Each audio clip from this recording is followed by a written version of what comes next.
Static में आज हम लोग सिलेबस डिस्कशन करेंगे। यूपी स्टैटिक का जो भी सिलेबस है, या वो यूपीएसआई का सिलेबस है, या यूपी होमगार्ड का सिलेबस है, या यूपी कांस्टेबल का सिलेबस है, या यूपी ट्रिपल एससी का जो भी सिलेबस है, उसके अकॉर्डिंग हमने यूपी स्टैटिक का जो आपका सिलेबस है उसको डिजाइन किया है। ठीक है, इसमें 2 शीट है।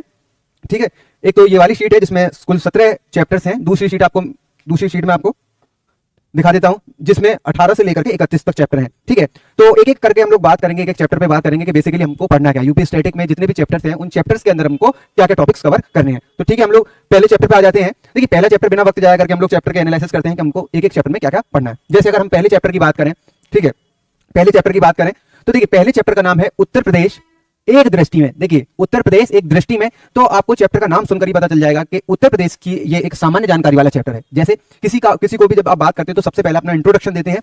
उस तरीके से अगर हम बात करें यूपी स्टैटिक की, ठीक है, तो यूपी स्टैटिक को पढ़ने से पहले हम लोग उत्तर प्रदेश की जो सामान्य जानकारी होती है या उसका एक सामान्य परिचय होता है वो इस चैप्टर में डिस्कशन करेंगे। जैसे मैं एग्जांपल के तौर पे आपको बता दूं कि उत्तर प्रदेश का नाम किस तरीके से पड़ा, उत्तर प्रदेश की जो राजधानी है वो कब से लखनऊ रही है, या उससे पहले कौन सी राजधानी रही है, या उत्तर प्रदेश का क्षेत्रफल किस तरीके का है, या उत्तर प्रदेश में साक्षरता दर किस तरीके की है, या उत्तर प्रदेश की जो सीमाएं हैं वो किस किस जिलों से, मतलब कितने जिले आते हैं, कितने राज्यों से वो मिलकर के बनता है। जो उत्तर प्रदेश की सामान्य जानकारी है वो हम फर्स्ट चैप्टर में कवर कर लेंगे, जिसको बोलते हैं उत्तर प्रदेश एक दृष्टि में। अगर मैं और थोड़े क्लियर तरीके से बताऊं तो नीचे के जितने भी चैप्टर हैं उनका ये एक क्रक्स पॉइंट होगा। पहला चैप्टर जो है वो उन नीचे वाले जितने भी चैप्टर्स हैं उनका एक क्रक्स पॉइंट होगा। आप पूरे चैप्टर को ना पढ़े, अगर फर्स्ट चैप्टर को भी पढ़े तो आपको एक मोटा मोटा अनुमान हो जाएगा बेसिकली उत्तर प्रदेश के बारे में। ठीक है, इसके आगे चलते हैं हम। पहला चैप्टर आपका उत्तर प्रदेश एक दृष्टि में। दूसरा आता है आपका प्राचीन इतिहास। देखिए, मैं आपको बताऊं, इसमें हमको केवल और केवल उत्तर प्रदेश के संदर्भ में प्राचीन इतिहास पढ़ना है। हम लोगों को पूरी इंडियन एंशिएंट हिस्ट्रीज में नहीं पढ़नी है, केवल उत्तर प्रदेश के संदर्भ में जो प्राचीन इतिहास है हमको केवल और केवल वो पढ़ना है। जैसे मैं आपको बता दूं, अगर एग्जांपल के तौर पर हम लोगों को इसमें कह सकते हैं प्राग ऐतिहासिक। ठीक है, आप लोग थोड़ा मैनेज कर लेंगे। ठीक है, मैं थोड़ा सा मिटा देता हूं, इसे दोबारा से लिख देता हूं। ठीक है, इसमें पहले लिख लेते हैं आद्य ऐतिहासिक काल। ठीक है, आद्य ऐतिहासिक काल इसमें सबसे महत्वपूर्ण है, जिसमें सबसे ज्यादा जो मेन फोकस रहेगा हमारा नरहन संस्कृति पर रहेगा। किस पे रहेगा? नरहन संस्कृति, जो उत्तर प्रदेश में सबसे महत्वपूर्ण संस्कृति रही है, नरहन संस्कृति, वो सबसे ज्यादा महत्वपूर्ण इसमें रही है। अगर हम प्राचीन भारत के इतिहास की बात करें तो नरहन संस्कृति हमको इस चैप्टर में सबसे ज्यादा पढ़नी पड़ेगी। पढ़ना सब कुछ है पर नरहन संस्कृति पे हमारा ज्यादा फोकस रहेगा। और मैं आपको बता देता हूं, जैसे कि नवपाषाणकालीन जितने भी स्थल हैं, या पुरापाषाणकालीन स्थल हैं, या मध्य पाषाणकालीन स्थल हैं उत्तर प्रदेश के संदर्भ में, वो सारे के सारे हमको इस चैप्टर में कवर करने पड़ेंगे। ठीक है, अगर पुरापाषाण काल की बात मैं करूं तो बेलन घाटी इसमें सबसे महत्वपूर्ण है। मध्य पाषाण काल की बात करूं मैं तो उसमें राजा बाबू की पहाड़ी जैसे जो स्थान है वो सबसे ज्यादा महत्वपूर्ण स्थान रखती हैं। इसके बाद में अगर मैं नवपाषाणकालीन संस्कृति की बात करूं तो नवपाषाणकालीन संस्कृति भी उत्तर प्रदेश के अंदर ठीक ठाक स्थल उसने अपना स्थान घेरा हुआ है। ठीक है, तो आपको पता चल जाएगा कि प्राचीन इतिहास में हम लोगों को क्या क्या पढ़ना है। दूसरा, प्राचीन इतिहास में अगर हम बात करें तो प्राचीन इतिहास में हमको हर्षवर्धन काल पढ़ना पड़ेगा, गुप्त काल के जितने भी शिलालेख अभिलेख हैं वो पढ़ने पड़ेंगे। ये सारा का सारा जितना भी प्राचीन इतिहास के संदर्भ में बातें उत्तर प्रदेश में हो सकती हैं वो सारे के सारे हम लोग यहाँ पर कवर करेंगे। देखिए, एक चीज और बता दूं, हमारे जो पढ़ने का पैटर्न होगा वो कुछ इस प्रकार होगा कि सबसे पहले हम किसी भी चैप्टर को पढ़ते हुए उसके शॉर्ट नोट्स पढ़ेंगे। ठीक है, क्या पढ़ना है हमें? पहले हमको शॉर्ट नोट्स पढ़ने हैं। Short notes plus PYQ plus mock questions. क्या? Mock questions. ठीक है, मॉक क्वेश्चन। ये तीनों पैटर्न पर हमारी तैयारी चलेगी। पहले तो हम किसी भी चैप्टर के आपको क्रक्स नोट्स पढ़ाएंगे, फिर उसके बाद में उसके जितने भी PYQ हो सकते हैं वो सारे सॉल्व करवाएंगे, फिर उसके बाद में उसके जो मॉक क्वेश्चंस हैं वो आपको सॉल्व करवाएंगे। मान लीजिए अगर मैंने आपको उत्तर प्रदेश एक दृष्टि में पढ़ाया, इससे संबंधित अगर मैंने आपको 50 प्रश्न करवाए, कितने प्रश्न? 50 प्रश्न करवाए, तो मान लीजिए 30 चैप्टर में अगर 50 के हिसाब से आप लगाते हैं तो लगभग आपके 1500 क्वेश्चन बैठ जाते हैं। तो उत्तर प्रदेश के संदर्भ में लगभग आपके 1500 क्वेश्चन तैयार हो जाएंगे अगर आप मिशन रैंक परिवार से जुड़ रहे हैं। ठीक है, और 1500 क्वेश्चन एक अच्छा खासा वेटेज आपको आपके एग्जाम में देकर के जाएंगे। ठीक है, दूसरी बात अगर हम कर लें मध्यकालीन इतिहास में, तो अगर हम मध्यकालीन इतिहास की बात करें तो लगभग 7वीं शताब्दी से, कब से? 7वीं शताब्दी से लेकर के और 14वीं शताब्दी तक। कब तक? 7वीं शताब्दी से लेकर के 14वीं शताब्दी तक। थोड़ा मेरा हिंदी में थोड़ी प्रॉब्लम है, मुझे इंग्लिश में मैं ठीक हूं, कंफर्टेबल हूं थोड़ा सा, तो थोड़ा मैनेज करेंगे आप लोग। 7वीं शताब्दी से लेकर के 14वीं शताब्दी तक का इतिहास जो उत्तर प्रदेश के संदर्भ में महत्वपूर्ण रहा है वो सारा हम लोग मध्यकालीन के इतिहास में पढ़ेंगे। या वो दिल्ली डायनेस्टी से संबंधित जितनी भी सुविधाएं हो, या उस समय की जितनी भी रियासतें हों, ठीक है, या आपको मुगल काल से संबंधित जितने भी तथ्य हैं वो सारे के सारे आपको मध्यकालीन इतिहास में मैं आपको इसमें पढ़ाऊंगा। ठीक है, दूसरी बात, आधुनिक काल या आधुनिक इतिहास। ठीक है, ये सबसे ज्यादा मेन इंपॉर्टेंट हो जाता है। मॉडर्न हिस्ट्री जो उत्तर प्रदेश के संदर्भ में, केवल और केवल उत्तर प्रदेश के संदर्भ में जो मॉडर्न हिस्ट्री यूपी की रही है उसमें कह सकते हैं, जिसमें आपको नीचे में आपको टॉपिक्स और बताऊंगा कि मॉडर्न हिस्ट्री में बेसिकली ये एक हेडिंग है जिसके अंदर ये सब हेडिंग आएंगी। ठीक है, आधुनिक इतिहास में ही हमको धार्मिक एवं सामाजिक सुधार आंदोलन पढ़ना पड़ेगा, और आधुनिक इतिहास के अंदर ही हमें भारतीय राष्ट्रीय आंदोलन का उदय एवं विकास पढ़ना पड़ेगा। तो ये अगर मैं कहूं कि ये चौथी जो हेडिंग है उसके ये सब पॉइंट है, इसको हम अगर कहना चाहें तो इसको हम 4A भी बोल सकते हैं, और अगर इसको बोलना चाहें तो हम इसको 4B भी बोल सकते हैं। ठीक है, ये 4A है और ये 4B है। अगर आप समझना चाहें तो मैं आपको बता दूं धार्मिक एवं सामाजिक सुधार आंदोलन किस तरीके से हमें पढ़ने हैं। तो उत्तर प्रदेश के अंदर जितने भी सामाजिक और धार्मिक सुधार आंदोलन हुए हैं और उनसे जुड़े हुए जितने भी नेता हैं वो सारे के सारे हमको उसमें पढ़ने हैं। जैसे मैं आपसे कहूं कि अलीगढ़ में सर सैयद अहमद खान ने धार्मिक एवं सामाजिक सुधार आंदोलन शुरू किया था। तो इस तरीके के जितने भी रिवोल्यूशनरी नेता रहे हैं उत्तर प्रदेश के अंदर मॉडर्न हिस्ट्री के अंदर, वो सारे के सारे हमको यहाँ पे पढ़ने हैं। उत्तर प्रदेश की सामाजिक व्यवस्था भी हमको पढ़नी है, प्राचीन काल में, मध्यकालीन में और आधुनिक इतिहास में। दूसरी बात कि भाई उत्तर प्रदेश ने क्या सहयोग किया राष्ट्रीय आंदोलन में, उत्तर प्रदेश ने क्या सहयोग किया या क्या उस राष्ट्रीय आंदोलन के विकास में क्या सहयोग किया, वो सारा का सारा हमको इसमें पढ़ना। अगर मैं मोटे तौर पर कहूं तो हमको मॉडर्न हिस्ट्री पढ़नी है उत्तर प्रदेश की, ठीक है, मॉडर्न हिस्ट्री पढ़नी हमको उत्तर प्रदेश की। 7वां पॉइंट देखिए यहां पर आ जाता है स्थापत्य कला। क्या आ जाता है? स्थापत्य कला, मूर्ति कला एवं वास्तुकला, ठीक है, स्थापत्य कला, वास्तुकला और मूर्ति कला, ये बहुत ही मेन इंपॉर्टेंट टॉपिक है आपका यूपी स्टैटिक में। स्थापत्य कला, मूर्ति कला और वास्तुकला उत्तर प्रदेश के संदर्भ में, केवल और केवल किसके? उत्तर प्रदेश के संदर्भ में हमको स्थापत्य कला पढ़नी है, मूर्ति कला पढ़नी है और वास्तुकला पढ़नी है। जैसे मैं आपको बता दूं, ये पूरा जो टॉपिक है ये प्राचीन काल से, कब से? प्राचीन काल से, कब से? प्राचीन काल से, प्राचीन काल से कब तक? आधुनिक काल तक। कब तक? आधुनिक काल तक, आधुनिक काल तक, ठीक है। हमको कब से कब तक पढ़ना है? प्राचीन काल से लेकर आधुनिक काल तक स्थापत्य कला, मूर्ति कला एवं वास्तुकला, ये तीनों की तीनों हमको पढ़नी है प्राचीन काल से लेकर के आधुनिक काल तक। जैसे मैं आपको बता दूं, मूर्ति कला, प्राचीन भारत के इतिहास में आप पढ़ेंगे तो मथुरा मूर्ति कला का एक बहुत बड़ा केंद्र रहा है, ठीक है। उसमें बुद्ध प्रतिमाएं सबसे ज्यादा महत्वपूर्ण रही है, नर्तकी की जो प्रतिमाएं हैं वो भी सबसे महत्वपूर्ण रही है। तो इस तरीके की जो प्राचीन काल से लेकर आधुनिक काल तक स्थापत्य कला के जितने भी रूप हो सकते हैं। स्थापत्य कला में अगर मैं बात करूं तो जो मुगल काल का जो स्थापत्य कला थी वो ज्यादातर हम पढ़ेंगे। गुप्ता डायनेस्टी की जितनी भी स्थापत्य कलाएं हैं हम वो पढ़ेंगे, और जो मुगल डायनेस्टी की वास्तुकला है उसको भी हम पढ़ेंगे। वास्तुकला का मतलब बेसिकली ये होता है भवन के निर्माण की विधि, या जितने भी आपके मंदिर बने हैं या मस्जिद बने हैं उनको बनाने की जो विधियां हैं वो वास्तुकला के अंदर आती हैं। तो उत्तर प्रदेश के संदर्भ में हम वास्तुकला पढ़ेंगे। जैसे मैं आपको बता दूं, इसके अंदर सारी की सारी, इसके अंदर सारे के सारे उत्तर प्रदेश से संबंधित मंदिर आ जाएंगे, आपकी मस्जिद आ जाएंगी, ठीक है। और मैं आपको बता दूं जितने बड़े बड़े किले हैं वो सारे के सारे इसमें आपको देखने के लिए मिल जाएंगे इन दो टॉपिकों में, स्थापत्य कला में और वास्तुकला में। मूर्ति कला में उत्तर प्रदेश की जितनी भी मूर्ति कलाएं हैं, प्रत्येक जिले से संबंधित मूर्ति कला और जो प्रमुख केंद्र प्राचीन भारत से लेकर आधुनिक भारत तक के बीच में रहे हैं वो सारे के सारे हम लोग यहाँ पर पढ़ेंगे, ठीक है। 8वां, अब हम आगे बढ़ते हैं, 8वें टॉपिक पर चलते हैं, ठीक है। 8वीं टॉपिक में क्या है? नृत्य एवं संगीत कला। उत्तर प्रदेश के संदर्भ में नृत्य एवं संगीत कला, मैं आपको फिर समझा देता हूं। यहां आज जो क्लास हो रही है वो केवल आपके सिलेबस डिस्कशन की है। ज्यादातर आपने देखी, मैं बता दूं आपको कि जो वीडियोस देखे उसमें डायरेक्ट पढ़ाना शुरू कर देते हैं, पर मेरे पढ़ाने का तरीका थोड़ा अलग है। मैं पहले सिलेबस को डिस्कस करता हूं, ठीक है, कि सिलेबस में बेसिकली आपको पढ़ना क्या है, उसी हिसाब से शेड्यूल आगे चलेगा। नृत्य एवं संगीत कला उत्तर प्रदेश के संदर्भ में, इसको हम लोग थोड़ा सा पढ़ लेते हैं। नृत्य एवं संगीत कला, देखिए नृत्य का मतलब क्या है? नाच एवं संगीत कला।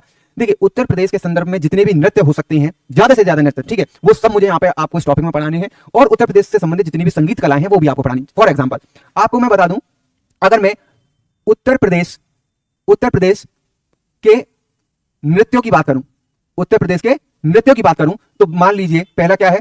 चरकुला। क्या है? चरकुला, चरकुला।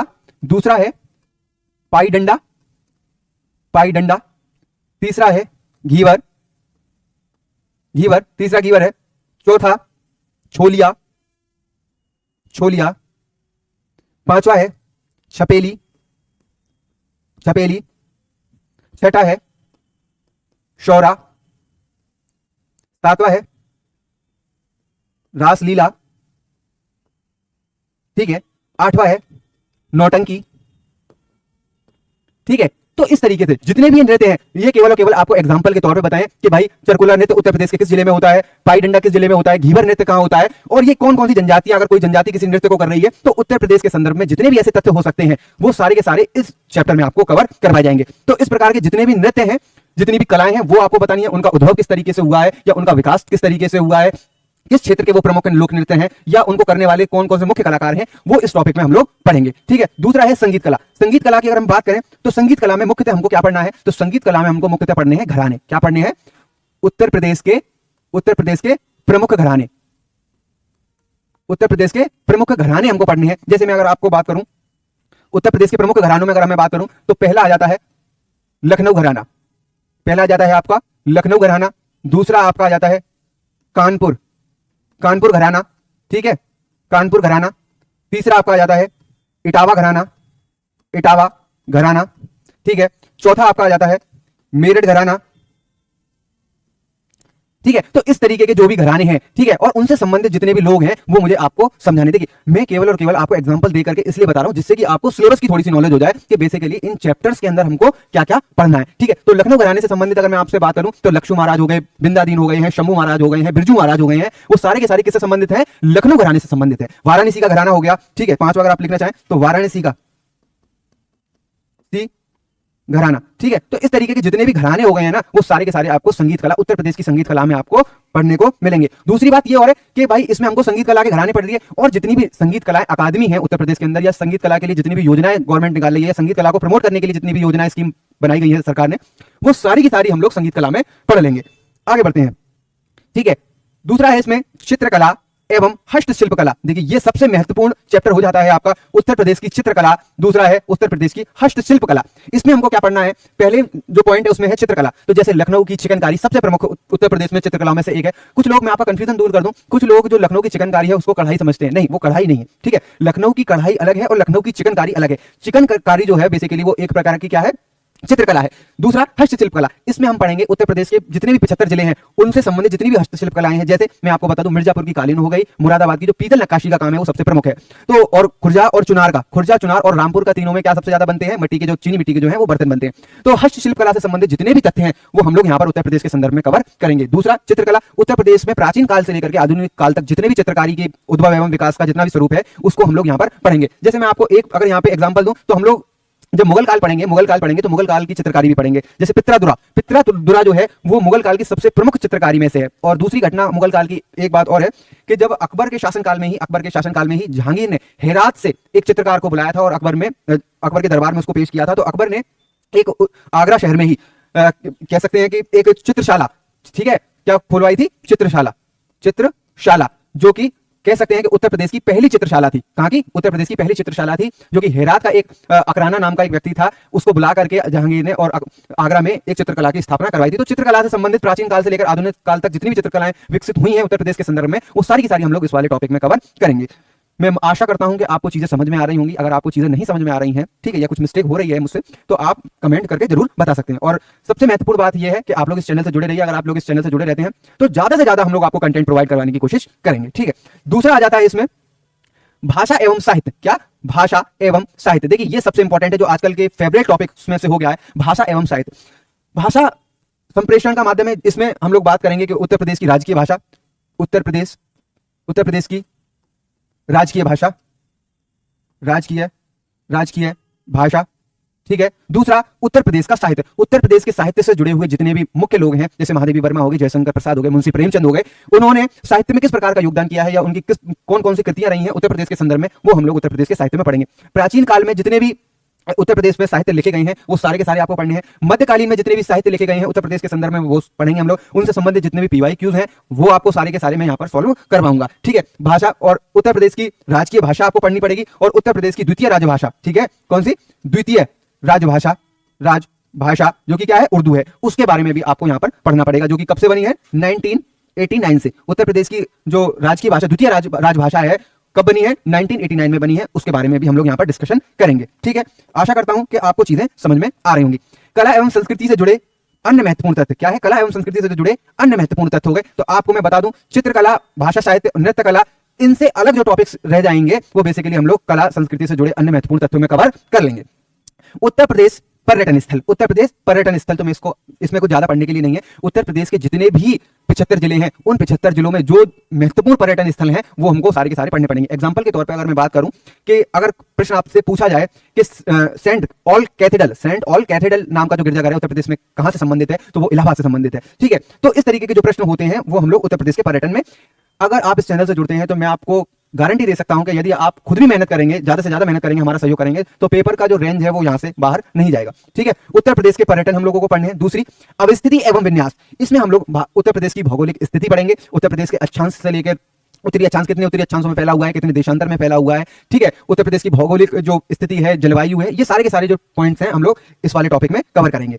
14वां है नदियां एवं झीलें एवं ताल। ठीक है, उत्तर प्रदेश का जो ड्रेन सिस्टम है, नदियां हैं, झीलें हैं, ताल हैं, ये सारे के सारे हम लोगों के जो 14 पॉइंट है उसमें पढ़नी होंगी। ठीक है, मैं आपको बता दूं उत्तर प्रदेश की जैसे प्रमुख नदियां कौन कौन सी हैं। अगर मैं यहां पर आपको बता दूं उत्तर प्रदेश की प्रमुख नदियां, तो पहली है गंगा, दूसरी यमुना, ठीक है, तीसरी बेतवा, चौथी केन, पांचवी सरस्वती, छठी रामगंगा, सातवीं घाघरा, ठीक है। इस तरीके की जितनी भी नदियां उत्तर प्रदेश की, मैं आपको एग्जांपल के तौर पर बता रहा हूं कि उत्तर प्रदेश का उद्गम स्थल कहां पर है, यमुना का उद्गम स्थल कहां है, बेतवा का उद्गम स्थल कहां है, केन का उद्गम स्थल कहां है, सरस्वती का उद्गम स्थल कहां है। ये सारी जितनी भी नदियां होंगी यहां पर आपको एग्जांपल के तौर पर मैंने बता लिखवा दी है यहां पर कि इन सारी नदियों का उद्गम एवं ये कहां पर जाकर किस संगम में जाकर के मिलती है, किस नदी से जाकर के मिलती है, ये सारा का सारा कितने क्षेत्रफल में ये नदियां फैली हुई है, ये सारा का सारा हम लोग नदी और झीलों वाले टॉपिक्स पे क्लियर कर लेंगे। गंगा कितने जिलों से होकर के बहती है, कौन कौन से शहर गंगा के किनारे हैं, या यमुना के किनारे हैं, बेतवा के किनारे हैं, केन के किनारे हैं, या रामगंगा के किनारे कौन कौन से शहर आए हुए हैं, ये सारे के सारे हमको इस टॉपिक में पढ़ने हैं, ठीक है। आशा कर रहा हूं कि आप लोगों को सिलेबस समझ में आ रहा होगा। मृदा संसाधन प्रमुख फसलें एवं खनिज संसाधन, ठीक है। ये करंट का क्वेश्चन आजकल बहुत ज्यादा चल रहा है कि भाई उत्तर प्रदेश में नई नई खोजें हो रही हैं, नए नए संसाधन मिल रहे हैं, तो वो मुझे आपको संसाधन पढ़ाने के उत्तर प्रदेश में कौन कौन से खनिज संसाधन उपलब्ध हैं, कितनी मात्रा में उपलब्ध है, भारत की जीडीपी में उनका क्या रोल है, या भारत के संसाधनों में उनका कितना प्रतिशत रखा है। प्रमुख फसलें, उत्तर प्रदेश की प्रमुख फसलें आपको पढ़नी पड़ेंगी। मृदा संसाधन का मतलब यह है कि उत्तर प्रदेश की मृदा किस तरीके की है, पश्चिमी मृदा किस तरीके की है, पूर्वी मृदा किस तरीके की है, या मध्यवर्ती जो मृदा है वो किस तरीके की है, ठीक है। कितने तरीके की मृदाएं उत्तर प्रदेश के संदर्भ में पाई जाती हैं।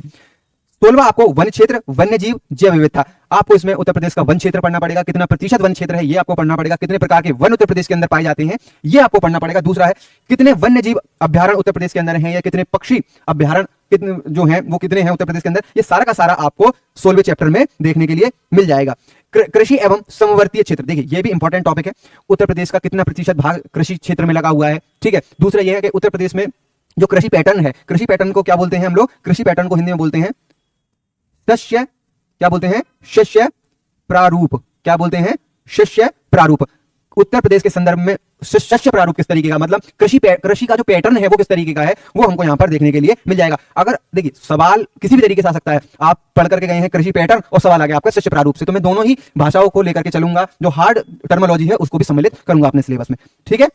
तो यहां पर आपके ये सब जितने भी टॉपिक्स हैं वो हो गए हैं। अब हम नेक्स्ट पेज पे चलते हैं, ठीक है, नेक्स्ट पेज पे चलते हैं, ठीक है। अब आ जाता है हमारा 8वां पॉइंट, अब हमारा 18वां पॉइंट आ जाता है, सॉरी, खाद्यान्न एवं खाद्य प्रसंस्करण, खाद्यान्न एवं खाद्य प्रसंस्करण। ये बहुत ही मोस्ट इंपॉर्टेंट टॉपिक हो जाता है, क्योंकि वर्तमान में उत्तर प्रदेश की जो समस्याएं हैं उनमें ये प्रमुख है खाद्य प्रसंस्करण। तो कितनी खाद्य प्रसंस्करण का अगर मैं सरल अनुवाद कहूं तो फूड प्रोसेसिंग, फूड की प्रोसेसिंग मतलब जितनी भी बागानी कृषियां हैं उनकी प्रोसेसिंग होकर के जो उनकी मार्केट में जो वो फाइनल प्रोडक्ट बन करके आते हैं वो हमको पढ़ने हैं। कितनी food processing unit Uttar Pradesh के अंदर लगाई गई है, कब कब लगाई गई है, वो हमको यहाँ पर पढ़नी है। खाद्यान्न उत्तर प्रदेश के कौन कौन से प्रमुख खाद्यान्न है वो हमको पढ़ने हैं। दूसरा, इसमें हम लोगों को कुछ एक्ट और पढ़ने हैं। क्या पढ़ने हैं? एक्ट पढ़ने हैं। जैसे मैं आपको बता दूं, उत्तर प्रदेश राज्य खाद्य प्रसंस्करण एक्ट जो है वो कब आया है? 2017 में आया है। कब आया है? 2017 में। तो इस प्रकार के खाद्य प्रसंस्करण से संबंधित जितने भी एक्ट हैं वो सारे एक्ट हमको यहाँ पर पढ़ने पड़ेंगे, ठीक है। मैं आपको फिर दावा करता हूं, यदि आप इस चैनल से जुड़ते हैं तो मैं जद्दोजहद, जितनी भी मुझे जद्दोजहद करनी पड़ेगी, जितना भी आपको इधर उधर से ला करके डाटा देना पड़ेगा या किसी भी तरीके से मुझे मेहनत करनी पड़ेगी, मैं आपके लिए हमेशा तत्पर रहूंगा, ठीक है। दूसरा, सिंचाई, उत्तर प्रदेश की सिंचाई से संबंधित कि भाई उत्तर प्रदेश की सिंचाई व्यवस्था किस तरीके की है, किस नदी का जो पोर्शन है वो जो सबसे ज्यादा है, किस नदी का सिंचाई में प्रपोर्शन कम है, वो सारा का सारा हमको पढ़ेंगे कि भाई नदियों से कितनी परसेंट सिंचाई हो रही है, झीलों से कितने परसेंट सिंचाई हो रही है, ठीक है, नहरों से कितने परसेंट सिंचाई हो रही है, किसी क्षेत्र की प्रमुख नहर बताओ जिससे सबसे ज्यादा सिंचाई हो रही है। तो इस तरीके के जितने भी टॉपिक्स हैं हम लोग इसमें पढ़ लेंगे। 20वां है औद्योगिक विकास। इसको आप लोग हेडिंग थोड़ा सा इसको ऐसे ब्लॉक में डाल लीजिए, क्योंकि जितने भी बच्चों ने यूपी होमगार्ड का पेपर डाला है, किसका? यूपी होमगार्ड का जितने भी बच्चों ने पेपर डाला है उसमें ये टॉपिक स्पेसिफाई किया गया, उसमें आयोग ने अपनी तरफ से टॉपिक डाला गया है। तो इसमें हम लोगों को जितने भी बड़ी बड़ी औद्योगिक प्लांट हैं उत्तर प्रदेश के अंदर वो सारे के सारे इसमें पढ़ने हैं, ठीक है। दूसरी, औद्योगिक नीति, उत्तर प्रदेश की जितनी भी औद्योगिक नीति रही है, या 2016 वाली नीति रही हो, या 2015 की नीति रही हो, या 2013 वाली नीति रही हो, वो सारी की सारी औद्योगिक नीति हमको इसके अंदर पढ़नी है कि उद्योग के विकास के लिए उत्तर प्रदेश ने कौन कौन सी नीतियां बनाई हैं या कौन कौन सी पॉलिसियां बनाई हैं, उसके अंदर कौन कौन से पॉइंट आते हैं। तो मैं समझ पा रहा हूं कि आप लोगों को समझ में आ रहा होगा। उत्तर प्रदेश का परिवहन किस तरीके का है, उत्तर प्रदेश की संचार व्यवस्था किस तरीके की है, उत्तर प्रदेश की परिवहन जितनी भी संस्थाएं या संचार व्यवस्था है या संचार संस्थाएं हैं वो हमको यहाँ पर पढ़नी पड़ेंगी। उत्तर प्रदेश का विद्युत उत्पादन भाई कितना हो रहा है उत्तर प्रदेश में, कितने मेगावाट उत्पादन हो रहा है, कितनी एनटीपीसी जो एनटीपीसी हैं उत्तर प्रदेश में हैं और किस किस जगह पर है वो एनटीपीसी, वो सारी की सारी विद्युत उत्पादन में हम लोग पढ़ेंगे। दूसरा, प्रत्येक एनटीपीसी कितना प्रोडक्शन कर रही है, ठीक है, कितनी खपत कर रही है, वो सारा का सारा इस टॉपिक में पढ़ेंगे। उत्तर प्रदेश की शिक्षा, ये भी यूपी होमगार्ड ने इसको मेंशन किया हुआ है कि उत्तर प्रदेश की शिक्षा। तो अब मैं आपको बता दूं कि उत्तर प्रदेश की बेसिक शिक्षा से क्वेश्चन आएंगे। उत्तर प्रदेश में डिग्री कॉलेजों की संख्या कितनी है, स्कूल कॉलेजेस की संख्या कितनी है, प्राइमरी स्कूल की संख्या कितनी है, ये सारे जितने भी तथ्य होते हैं उत्तर प्रदेश की शिक्षा से संबंधित जितने भी एक्ट हैं वो हमको यहाँ पे पढ़ने होंगे। 24वां, उत्तर प्रदेश की प्रमुख कल्याणकारी योजनाएं, ठीक है, कल्याणकारी योजना जितनी भी उत्तर प्रदेश की योजनाएं हैं, महत्वपूर्ण योजनाएं हैं, वो हमको जैसे सीएम अभ्युदय योजना हो गई, ठीक है, अभ्युदय योजना सबसे महत्वपूर्ण योजना शिक्षा के क्षेत्र में रही है अभी तक। यूपीएससी और एनडीए के लिए जो कोचिंग चलाई गई है उत्तर प्रदेश ने फ्री ऑफ कॉस्ट। तो इस तरीके की जितनी भी कल्याणकारी योजनाएं हैं, या वो फाइनेंस से संबंधित हो, या वो एजुकेशन से संबंधित हो, या वो किसान बिलों से संबंधित हो, वो सारी की सारी हमको प्रमुख योजनाएं पढ़नी है, या महिलाओं के सशक्तिकरण से संबंधित हो, वुमेन एम्पावरमेंट से संबंधित हो, वो सारी की सारी हमको यहाँ पर पढ़नी होंगी। 25वां है उत्तर प्रदेश की प्रमुख जनजाति। देखिए मैं आपको थोड़ा सा आपको हिंट दे दूं, यहाँ पे हमको सबसे ज्यादा मेन जो पढ़नी है वो पढ़नी है खरवार जनजाति, ठीक है, खरवार जनजाति। दूसरा थारू, ठीक है, दूसरी क्या पढ़नी है, थारू जनजाति। तो इस तरीके की जो भी जनजातियां हैं, खरवार जनजाति हो गई, थारू जनजाति हो गई, ये सारी की सारी और भी कई सारी जनजातियां जब हम लोग चैप्टर पढ़ेंगे तो अच्छी तरीके से डिस्कशन करेंगे, आप टेंशन ना लें।